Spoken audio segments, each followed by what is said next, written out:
Media ముసుగులో కేసీఆర్ కేటీఆర్ పై అవాకులు చవాకులు పేలితే ఊరుకునేది లేదన్నారు మాజీ మంత్రి జగదీష్ రెడ్డి. మీడియా ముసుగులో కొంతమంది స్టార్టర్ హౌజులు నడుపుతున్నారని మండిపడ్డారు. నిన్న జరిగింది దాడి కాదని, నిరసన మాత్రమేనని తేల్చి చెప్పారు. చంద్రబాబు రేవంత్ను చూసి విర్రవీగుతున్న వారికి తగిన శాస్తి తప్పదని హెచ్చరించారు. అటు రేవంత్ ప్రభుత్వం అన్ని రంగాల్లోనూ విఫలమైందని జగదీష్ రెడ్డి ఫైర్ అయ్యారు. కాంగ్రెస్ సర్కారుకు నీళ్లిచ్చే తెలివి లేదని ఆగ్రహం వ్యక్తం చేస్తారు. నిన్న ఏదో మహా న్యూస్ మీద ఏదో దాడి చేసిరని చెప్పి పాపం చాలా కన్నీరు గారుస్తున్నారు.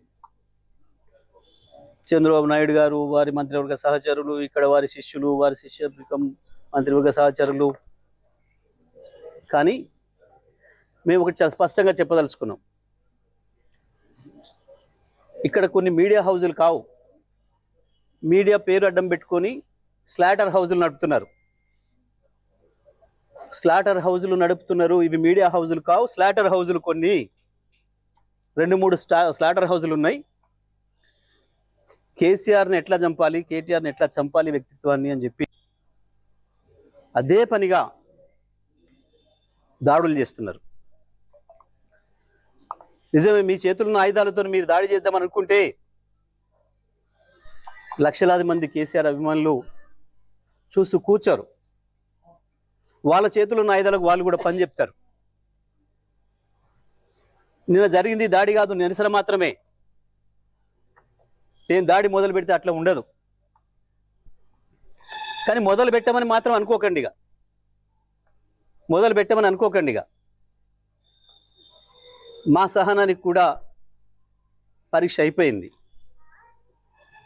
నోటికొచ్చిన పద్ధతుల్లో మీకు ఇష్టం వచ్చిన బూతులు మాట్లాడుతూ మేము మీడియా అని చెప్పి మేము రాస్తామని మాట్లాడితే ఎవడు ఊరుకుంటాడురా, ఎందుకు ఊరుకుంటాడురా?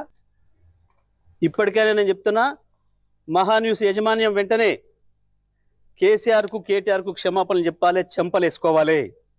లేదంటే ఎవడిని వదిలిపెట్టాం. మీడియా ముసుగులో దాచుకుందాం అనుకుంటున్నారేమో, లేదా చంద్రబాబు రేవంత్ రెడ్డి కాపాడతారనుకుంటున్నారేమో. ఎక్కడ ఉన్నా, ఎక్కడ దాచుకున్నా బిన్ లాడెన్ వెతికినట్టు వెతికి పట్టుకొని మీ పని చేస్తాం. ఒక్కడిని కూడా వదిలిపెట్టాం. ఒక పథకం ప్రకారమే ఈ దుర్మార్గానికి పూనుకుంటున్నారు. గత సంవత్సరాల కాలంగా ఓపిక పడతా ఉన్నాం. ఈ వంక పెట్టి ఆ వంక పెట్టి ఓ స్లాటర్ హౌస్లను పెట్టుకొని ఇక్కడ డ్రామాలు ఆడుతున్నారు. ఎవరి గురించి మాట్లాడుతున్నారు? తన ప్రాణాన్ని అడ్డం పెట్టి తెలంగాణ సాధించిన కేసీఆర్ గురించి మాట్లాడతారా మీరు? ఏమనుకుంటున్నారు? మీ బల్పులేంది, మీ అహంకారాలేంది? కేవలం ఇది తెలంగాణని ఆంధ్ర నుంచి విడదీసిండు అన్న కక్షతోని సంవత్సరాల కాలంగా మీ చెంచగాన్లు వచ్చి రికార్డు ప్రభుత్వంలో ఒకరిద్దరు నీచులు ప్రభుత్వాన్ని ఏలుతున్నారు. మా బాబు చెంచాలు, మా చెంచాలు అనుకొని విర్రవీగుతున్నారు. ఆ స్లాటర్ హౌజులను వదిలిపెట్టాం ఎట్టి పరిస్థితుల్లో. నేను మళ్ళీ చెప్తున్నా, నిన్న జరిగింది దాడి కాదు, నిరసన మాత్రమే. దాడి మాది ఇంకో తీరుగా ఉంటుంది. నిజమే, కేసీఆర్కు క్షమాగుణం ఎక్కువ. 25 ఏళ్ళుగా కేసీఆర్ నీడలో ఉన్నవాడిగా, కేసీఆర్ ఆలోచనలను క్షణక్షణం అనుక్షణం అమలు చేసిన వాడిగా నేను చెప్తున్నా, కేసీఆర్ క్షమించినా మేము వదిలిపెట్టాం. తెలంగాణ వాదులుగా మేము వదిలిపెట్టాం ఎవరిని కూడా. నేను అన్ని ఆలోచన చేసి చెప్తా ఉన్నా. సంవత్సరంన్నరగా ఓపిక పట్టినాం. ఏ పోలీసులు ఎవడు ఆపలేడు మిమ్మల్ని. తెలంగాణ పోలీసులు మాపై దాడి జరిగితే ప్రేక్షపాత్రం వహిస్తారు, ప్రేక్షకులాగా చూస్తున్నారు. మేము పిటిషన్లు ఇస్తే వాళ్ళ దగ్గర అక్రమ పిటిషన్లు తీసుకుని మాపై కేసులు పెడుతున్నారు.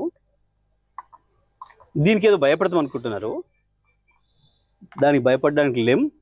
చాలామందిని చూసి వచ్చినాం. ఇక ప్రజా కోర్టుల్లోనే శిక్షలు ఇస్తాం. అది కూడా నేను సాకు చెప్పదలుచుకున్నా. ఇక నుంచి ప్రజా కోర్టులే ఉంటాయి. మాకు బాగా తెలుసు తెలంగాణ ప్రజలకి. ఎవరికి ఎప్పుడు ఎట్లా శిక్ష చేయాలనో మాకు బాగా తెలుసు. మహాన్యూస్ యాజమాన్యం మీరు చేసిన దుర్మార్గం అంతా ఇంత కాదు. కేసీఆర్ పైన కేటీఆర్ పైన మీరు చేసిన దాడి ఒక హేయమైన దాడిని చేశారు. ఇంకా బుద్ధి తెచ్చుకోకుండా ఏందో అవాకులు చెవాకులు పేలుతున్నారు. పెట్టుకుంటారా మాతో మీరు? రాజకీయ పార్టీలుగా మేము చూసుకుంటాం. కాంగ్రెస్ ఏమంటుంది, బీజేపీ ఏమంటుంది, ఇంకో పార్టీ ఏమంటుంది, మేమేమంటున్నాం, మేము చూసుకుంటాం. మీ బలిపోయింది, మీ అహంకారం ఏంది? మీ ఇష్టం వచ్చిన మేమ్స్ పెట్టడానికి ఏమనుకుంటున్నారు? ఎక్కడ ఉంటున్నారు? ఎక్కడ బతుకుతున్నారు? ఎవరి తిండి తింటున్నారు? మీకు మీ మనవాళ్ళేమనుకుంటే యువతలో ఉన్నది మనుషులే కదా. లక్షలాది కోట్లాది మంది ప్రజల హృదయాల్లో స్థానం సంపాదించుకున్న నాయకుడి గురించి కదా మీరు మాట్లాడుతుంది. మాకు రావా? మాకు తెలియదా? మా త్యాగాలు చేసిన చరిత్ర మాకు లేదా? మళ్ళీ కొంతమంది త్యాగాలు చేస్తాం, ఏమవుతుంది? ఉంటారా? ఏ బలుపుతోని, ఏ అహంకారంతోని, ఎవరిని చూసుకొని ఈ ప్రేలాపన?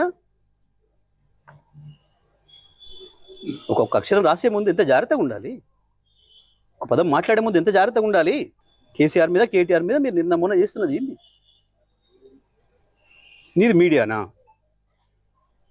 నీది మీడియా హౌస్ కాదు, స్లాటర్ హౌస్. ఇంకా 2-3 కూడా ఉన్నాయి దాంతోపాటు స్లాటర్ హౌస్లు. చెప్తాం, తప్పకుండా అందరి సంగతి చెప్తాం. ఎవరిని వదిలిపెట్టాం, ఎంతవరకైనా చూస్తాం. కాంగ్రెస్ ప్రభుత్వం వచ్చిన తర్వాత ఎక్కడ కూడా ప్రజలకి పరిపాలన ఉన్నట్టు కనపడడం లేదు. అన్ని రంగాల్లో విఫలమైంది ప్రభుత్వం. ఇచ్చిన కరెంటును చక్కగా ఇవ్వలేకపోతున్నారు. కేసీఆర్ ఇచ్చిన మంచిలను సరిగా ఇవ్వలేకపోతున్నారు. సాగునీళ్ళ సంగతి సరే. ఇద్దరు అజ్ఞానులే ఉన్నారు సాగునీళ్ళ విషయంలో, ముఖ్యమంత్రి, నీళ్ళ మంత్రి పాపం తనకి ఏం సబ్జెక్ట్ రాక, చదువు రాక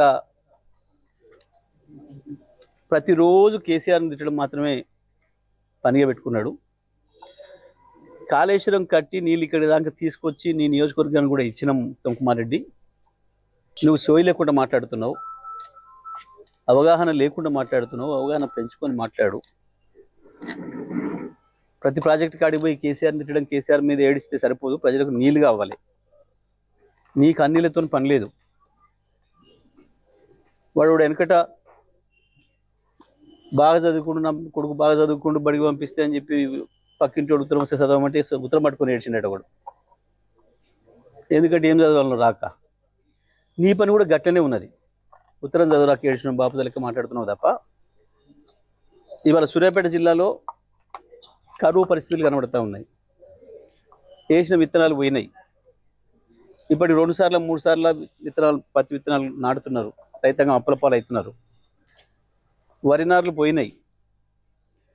కనీసం సమయానికి నీళ్ళు వస్తే, కాళేశ్వరం నీళ్ళు వస్తే దుక్కులు దున్ని ఆ డ్రమ్ సీడ్తోనైనా వేసుకుందామని చెప్పి రైతులు ఎదురు చూస్తున్నారు.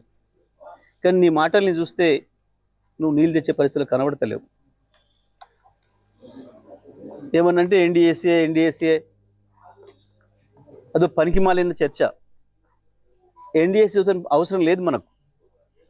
ఈ దేశంలో ఏ రాష్ట్రం కూడా ఆ ప్రాజెక్టులో ఆ రాష్ట్రమే చూసుకుంటుంది తప్ప ఎన్డీఏసీ అనుమతుల కొరకు చూడదు.